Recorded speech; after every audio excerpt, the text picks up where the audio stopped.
என்ன மணியாண்டி? அரசன் நன்று கொள்வான், தெய்வம் நின்று கொள்மா. ஒன்றை தாண்டி கொல்லணும். கமாண்டு போடுறலாம், கமாண்டு. நல்லா பொந்து வாய் மாதிரி வச்சுக்கிட்டு போ. உனக்கு ஏத்தாலே அந்த சீக்கு கோழிதான்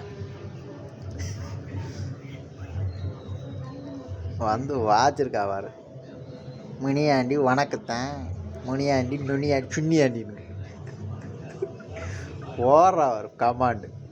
பொச்சை மூடிட்டு இருப்பாளா வாடுறா. முனியாண்டி வணக்கத்தான். ஏன் முனியாண்டி என்ன இதுக்கு முன்னாடி முனியாண்டி என்ன தெரியாதா? முனியாண்டி வாயில் அசிங்கமாக வருது. மொத்தா கூத்த கீச்சிடணும்.